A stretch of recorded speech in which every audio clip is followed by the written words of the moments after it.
আমার সকল বন্ধু ও শুভাকাঙ্ক্ষী তোমরা কেমন আছো? আশা করি সকলে ভালো আছো। তো প্রথমেই জানাই বড়দেরকে প্রণাম আর ছোটদেরকে অনেক অনেক ভালোবাসা। আমি শুভ্রা, আমি ছোট্ট একটা শহরে থাকি চাকরি সূত্রে চিত্তরঞ্জনে, যেখানে রেল ইঞ্জিন কারখানাকে কেন্দ্র করে গড়ে উঠেছে এই শহরটা। তাই নিজের কাছের মানুষদের ছেড়ে এসে অনেক দূরে এখানে নিজের সংসারকে যখন গুছিয়ে নিয়েছি, তাই মাঝে মাঝে যখন মন খারাপ করে আর তখন তোমাদের কাছে চলে আসি গল্প করতে আর কিছুটা সুন্দর সময় ভাগ করে নিতে। তো তোমাদের কাছে চলে এসেছি আরও একটা ব্লগ নিয়ে। আশা করি তোমরা ভালো লাগবে তোমাদের, আর যদি ভালো লেগে থাকে তবে অবশ্যই একটা লাইক, কমেন্ট আর সাবস্ক্রাইব করে দিও।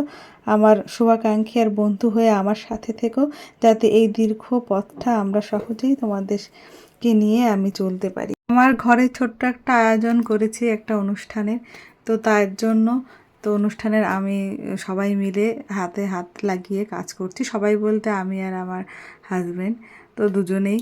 তো তার কারণ এখানে তো আর কেউ নেই, আর যেহেতু অনুষ্ঠানটা ছোট্ট করে হবে, তো ছোট্ট করে হলেও তো কাজ কম থাকে না, তাই ভোর থেকে উঠেই দুজনে কাজে লেগে পড়েছে। আর এই দেখো, যার মানে অনুষ্ঠানটা হবে স্বাদের অনুষ্ঠান, তো তার স্বাদ হয়েছে এই স্বাদের চচ্চড়ি ছোটো মাছের খাবার। সেই কারণে আমি আগে প্রথমেই ঘুম থেকে উঠে আমি ভেবেছি আর কিছু না হোক না, কিন্তু তার কথা তো রাখতেই হবে। সেই কারণে আমি ছোটো মাছ বাজার থেকে কিনে ধুয়ে কুটে তো যেভাবে করতে হয় তো করলাম, আর যে খাবে তার কাছে শুনেও করলাম, তার কারণ সে যখন খাবে তার স্বাদটাই আসল। আমি যেভাবে রান্না করবো তো সেটা হবে না, তাই তার কাছে শুনেই কী করে রান্না করতে হবে। তো সেই জন্য আমি আজকে মাছের রেসিপিটা তোমাদের প্রথম দেখাচ্ছি। তো প্রথম আমি টমেটো কুচি করে নিয়েছি, একটু পেঁয়াজ কুচি করে নিয়েছি, আর ছিরি ছিরি করে আলু কেটে নিয়েছিলাম, আর তার সঙ্গে একটু আদা, রসুন, পেঁয়াজ সব কিছু একসাথে মিলে স্বাদ মতো নুন, লঙ্কা দিয়ে ভালো করে মেখে আর একটু তেল দিয়ে নিয়েছিলাম। তো তেল একটু বেশি দিয়েছিলাম, তার কারণ এটা তেলটা বেশি দিলে স্বাদটা খুব সুন্দর হয়। তো আমার কলা পাতাগুলো ছোট ছোট হয়ে গেছিলো বলে একসঙ্গে দিতে পারিনি, তো ছোট ছোট করে আমি ছোট ছোট জায়গা করে আমি এই পাতুড়ি কলা পাতায় সাজিয়েছি। আর এটা প্রথমে সব ঠিকঠাক করে রাখলেও না, আমি লাস্টের দিকে করেছি, তার কারণ এটা না ভীষণ আস্তে আঁচে করতে হয়, নাহলে ভালো করে মাছটা সেদ্ধ হয় না, আর কলা পাতাটাও পুড়ে যায়। তাই সব রকম আইটেম করেই আমি এইটা করে দিয়েছিলাম। তো রাস্তায় তাড়াহুড়োতে একটু লেগে গেছিলো, তো টেস্টটা একেবারে খারাপ হয়নি। তো সাজানোর জন্য আমি এটা বার করে নিয়েছি, তো ভালোই হয়েছিল। তো আমরা 7 মাসে বা 9 মাসে 7 খাওয়াই কেন? তো আমার খাওয়ার প্রাচীনকাল থেকে যে হিন্দু ধর্মে চলে আসছে, এই নিয়ম আমরা কেন চালু রেখেছি? যখন মা ঠাকুমার কাছে জিজ্ঞেসে করেছি, তখন তারা বলে কারণ তো কিছু কিছু ছিল। তার কারণ সাত যে নিয়ম তা নয়, তার পেছনে কিছু যুক্তিও ছিল। প্রথম অর্থনৈতিক অবস্থা, কারণ আগেকার দিনের মানুষের অর্থনৈতিক অবস্থা খুব একটা ভালো ছিল না, তাই খাওয়া দাওয়ার ব্যাপারে বিলাসিতা কমই ছিল। আর অপুষ্টিরও একটা ব্যাপার ছিল, যে একজন সুস্থ মা সুস্থ বাচ্চার জন্ম দিতে পারে, তাই তার কাছের মানুষরা তাকে পুষ্টিকর খাবার খাওয়াতো, যাতে সে পরবর্তীকালে একটা সুস্থ বাচ্চার জন্ম দিতে পারে। দ্বিতীয়ত, সেই সময় এখনকার দিনের মতো সিজারিয়ান সেকশন ছিল না, এত উন্নত ডাক্তারি পরিষেবা ছিল না, তাই মায়েদের একটা জীবনের আশঙ্কা তো থেকেই যেত। তাই তার সন্তান জন্ম দেওয়ার আগে তার স্বাদ বা কিছু ইচ্ছা অনুযায়ী খাওয়ানো হতো।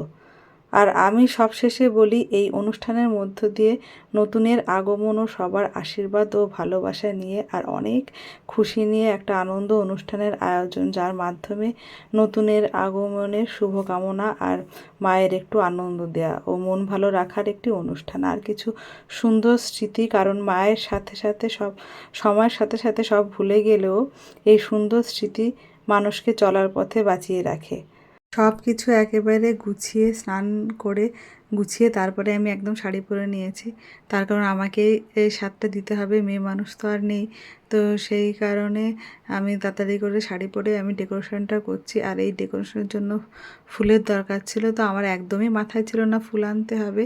আর যেহেতু বাজারটা অনেক দূরে, কাছে কোনো ফুলের দোকান নেই, তো আমার মনে না থাকার কারণে বাড়িতে কিছু আর্টিফিশিয়াল ফুল ছিল আর গাছের পাতা তো ছিল, তা অনেক সুন্দর করে সাজানোর ইচ্ছা থাকলেও আর সময়ের অভাবে করতে পারিনি। তার কারণ অনুষ্ঠানটা যেহেতু সাথে, তাকে খাবার না দিয়ে আমি আর বাচ্চা বা অন্যদের কি করে খাওয়াই, সেই কারণে তাড়াতাড়ি করছিলাম। আর এই দেখো আমি রান্না করে ফেলেছিলাম ততক্ষণে।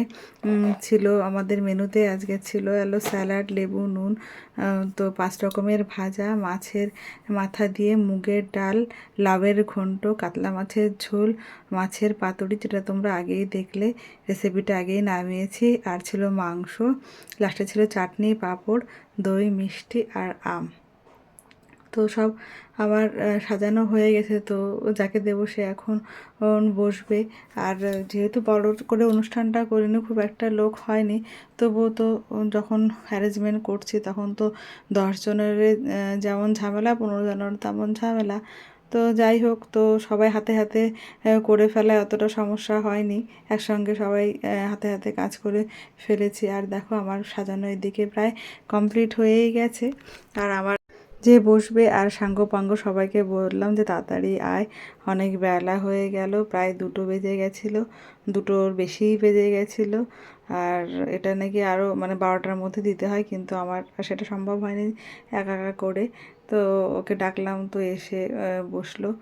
আর সাধে তো অবশ্যই নতুন বস্ত্র, আলতা, সিঁদুর লাগে। তো এটা সাইড হয়ে গেছিলো, আমার মনে ছিল না। তো পরে দিল ওর বাবা, তো আমি এখানে রেখে দিলাম আর প্রদীপটা জ্বাললাম। আর আমি ওকে আশীর্বাদ করে একটা কথাই বলছিলাম যে সুস্থভাবে জন্ম দিয়ে বাচ্চাকে কোল ভরে তুমি বাড়ি এসো, সেটা যাই হোক। একটা প্রথমে ভগবানের কাছে একটা প্রথম আশা, যেটা একটা সুস্থ বেবি এখনকার দিনে যেটা সব থেকে বড় পাওয়া, ছেলে হোক আর মেয়েই হোক সেটা বড় কথা না, কিন্তু সুস্থ একটা বেবি সেটাই এলো কাম্য। তো প্রথমেই আমি বললাম যে যাই হোক, কেন ঠাকুরের কাছে বা ঈশ্বর বা যেই হোক না কেন, তো একটা সন্তান চেয়ে পাওয়া যায় না, তো তার এটা দ্বিতীয় ইস্যু। তো যাই হোক, ঠাকুরের ইচ্ছায় বলি, ওদের মনের কামনা ওরা যেটা চাইছে সেটাই যেন হোক। তো প্রণাম করতে আসছিল, আমি বললাম না, এই অবস্থায় করতে হয় না, আর আমাকে দিতেও হবে না। তোর বাবাকেও বললাম তুমি একটু আশীর্বাদ করো, সবাই সবার ব্লেস যেন ওকে সুস্থ সুন্দরভাবে বাড়ি ফিরিয়ে নিয়ে আসতে পারে বাচ্চা কোলে করে। আর দেখো আমার মেয়ে আর বাচ্চা পাটি সব খাটে উঠে গেছে, সুন্দর করে বসে ওরা অনুষ্ঠানটা দেখছে। আমার মেয়ে তো ভীষণ মন দিয়েই দেখছিল। আর সবাই যে যেখানে দাঁড়িয়েছিল, তো সবার ছবি একটু নেওয়া হলো। তো সবাই হাসি মুখে একটু হাই করে দিল। আর এই যে এলো ছেলে মেয়ের বাবা, তো আর ওই যে মা, আর এই যে আমার মেয়ে, আর যার সাথ তার মেয়ে তার পাশে বসলো। তো দুজনে বসে আমরা একটু ছবি নেওয়া হলো। আমার মেয়ের একটু মন খারাপ, যাতে মেয়েকে ডাকিনি কেন। তো মেয়েকে ডাকলে ওখানে বসে ওদের খেতে হতো না, সব লন্ডভন্ড করে দিত। তো সেই কারণে মেয়েকে ডাকা হয়নি। তবে মেয়ে খুব একটা বায়না করেনি, খাটেই বসে সুন্দর করে দেখছিল। আর আমি এইদিকে সব একটু নিয়ে ওকে প্রথমে আমি খাইয়ে দিলাম, শুরুটা খাইয়ে দিলাম আমি। তো তিনজনকেই বললাম বলো কার কোনটা বেশি পছন্দ, তো সেটা খাইয়ে দিই। তো মেয়ের পছন্দ মাংস, চিকেন, আর ওকে একটু ভাত আর ভাজা দিয়ে খাইয়ে দিলাম। আমার ছেলে প্রথমেই বললো মা আমি পাঁপড় খাবো, আমাকে আর অন্য কিছু দিও না। আর এই যে আমার কাজের শেষে সব কিছু করার পরে এই যে গুছানোটা, মানে এটাই সবথেকে বড় আর কষ্টের ব্যাপার আমার মনে হয়। তো এটাই, এই রান্না তো সকাল সকাল করে যাওয়া হয়, কিন্তু এই গোছানোটা সবথেকে আমার কাছে কষ্টের মনে হয়, যেটা মানে আমার কাছে না সবার কাছেই মনে হয়। তো সব কিছু গোছগাছ করে ফেলেছি। তো আমার ব্লগ এই পর্যন্তই। সবাই ভালো থাকবে, সুস্থ থাকবে, টাটা।